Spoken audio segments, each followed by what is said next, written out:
तो आज हम ज्योतिष की दुनिया में थोड़ा और गहरे उतर रहे हैं, खास तौर पर वैदिक ज्योतिष। जी हमारे पास सरल ज्योतिष किताब के कुछ अंश हैं और हम कोशिश करेंगे कि इसकी जो मुख्य बातें हैं उन्हें समझें। बिल्कुल। जैसे ये जन्मपत्री या कुंडली जिसके बारे में सब सुनते हैं, आखिर ये है क्या चीज? हाँ, ये असल में जन्म के समय आसमान का एक नक्शा है, एक तरह से। आसमान का नक्शा। जी। उस खास पल में आपके जन्म के समय और जगह पर पूरब दिशा में जो राशि उग रही थी वही लग्न है, मतलब पहला घर। अच्छा, और आपने कहा नक्शा, तो क्या ये अलग अलग तरह के दिखते हैं? मैंने सुना है उत्तर और दक्षिण भारत में अलग स्टाइल होते हैं। हाँ, वो दिखने में अलग होते हैं। जैसे उत्तर भारतीय डायमंड शेप का होता है, दक्षिण भारतीय स्क्वायर।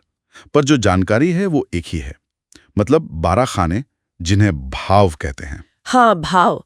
ये क्या दिखाते हैं? ये जिंदगी के अलग अलग हिस्सों को दिखाते हैं। जैसे पहला भाव सेहत और व्यक्तित्व का, दूसरा पैसे का, सातवां रिश्तों का, 10वां करियर का, ऐसे। अच्छा, और इन 12 भावों में भी कुछ ज्यादा महत्वपूर्ण होते हैं, जैसे वो केंद्र और त्रिकोण। हाँ, बिल्कुल। केंद्र भाव पहला, चौथा, सातवां, 10वां ये कुंडली के खंभे माने जाते हैं। वर्तमान जीवन पर इनका बहुत असर होता है। और त्रिकोण? त्रिकोण पहला, 5वां, 9वां ये भाग्य और पिछले जन्मों से जुड़े माने जाते हैं। बहुत शुभ होते हैं ये। दिलचस्प। अब आते हैं ग्रहों पर। वैदिक ज्योतिष में 9 ग्रह हैं, है ना? सूर्य, चंद्रमा, मंगल, बुध। जी, बृहस्पति, शुक्र, शनि और फिर राहु केतु, जो छाया ग्रह हैं। इनका क्या रोल है? देखिए, हर ग्रह की अपनी एक एनर्जी है, अपनी ताकत, और वो किस राशि में बैठा है इससे उसकी ताकत बढ़ती या घटती है। जैसे वो उच्च और नीच वाली बात? बिल्कुल। जब ग्रह अपनी उच्च राशि में होता है तो बहुत शक्तिशाली होता है, अच्छे फल देता है। जैसे गुरु कर्क में उच्च के होते हैं। और नीच में हो तो? तो वो कमजोर हो जाता है, उसके शुभ फल में कमी आ जाती है। और ग्रहों की आपस में दोस्ती दुश्मनी भी होती है, नैसर्गिक भी और तात्कालिक भी, उसका भी असर पड़ता है। अच्छा, और ये राशियां मेष, वृष, मिथुन, ये क्या है? पूरा आसमान, मतलब वो 360 डिग्री का चक्र, उसे 12 बराबर हिस्सों में बांटा गया है। हर 30 डिग्री का हिस्सा एक राशि है, मेष से लेकर मीन तक। और हर राशि का अपना स्वभाव? जी हाँ। जैसे मेष राशि अग्नि तत्व की है, थोड़ी उग्र, वृष पृथ्वी तत्व की, स्थिर। हर एक का अपना स्वामी ग्रह भी होता है।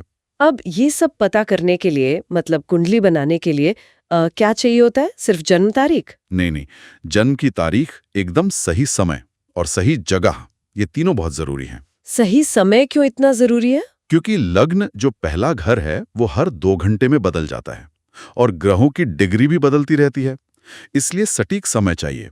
और जो हम घड़ी का टाइम देखते हैं वो स्टैंडर्ड टाइम होता है, उसे लोकल मीन टाइम में बदलना पड़ता है कुंडली बनाने के लिए। Local mean time? हाँ, उस जगह का असली सूर्योदय के हिसाब से समय। और एक और चीज है, अयनांश। अयनांश? ये क्या है? पृथ्वी अपनी धुरी पर थोड़ी सी झुकी हुई है और वो झुकाव धीरे धीरे बदलता है।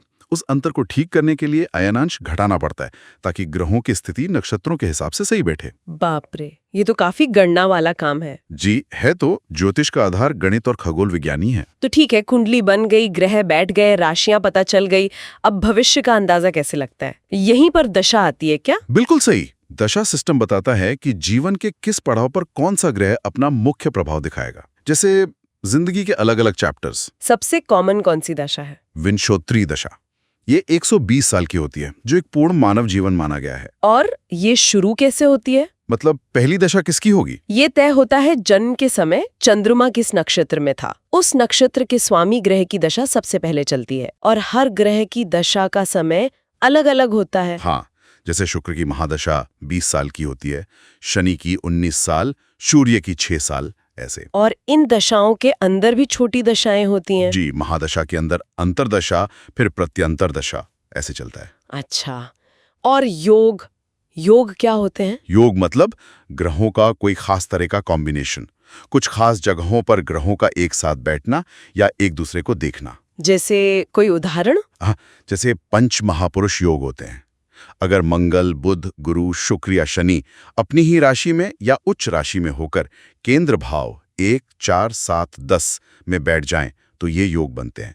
जैसे गुरु से हंस योग बनता है, शुक्र से मालव्य योग, ये बहुत अच्छे माने जाते हैं। और कुछ बुरे योग भी होते होंगे? हाँ बिल्कुल, कई तरह के योग हैं। अच्छे भी, बुरे भी, मिले जुले भी। ठीक है। आप एक और चीज, गोचर, ये क्या भला है? गोचर मतलब ग्रहों की आज की चाल। ग्रह तो लगातार चल रहे हैं ना, हाँ। तो आज वो आसमान में कहाँ हैं आपके जन्म कुंडली के ग्रहों के मुकाबले में। इसे गोचर कहते हैं।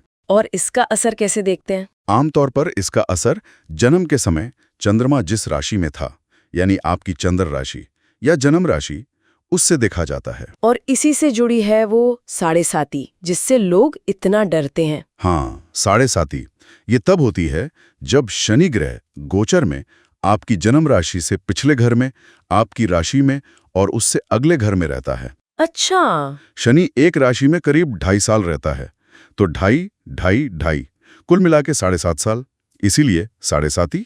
क्या ये हमेशा ही खराब होती है? जरूरी नहीं है।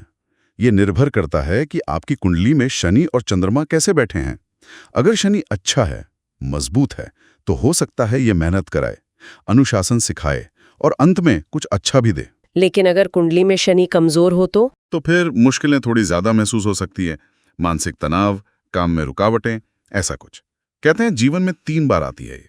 पहली थोड़ी ज्यादा तीव्र, दूसरी कम, तीसरी थोड़ी स्वास्थ्य या दूसरी गंभीर चिंताएं दे सकती है। समझ गया।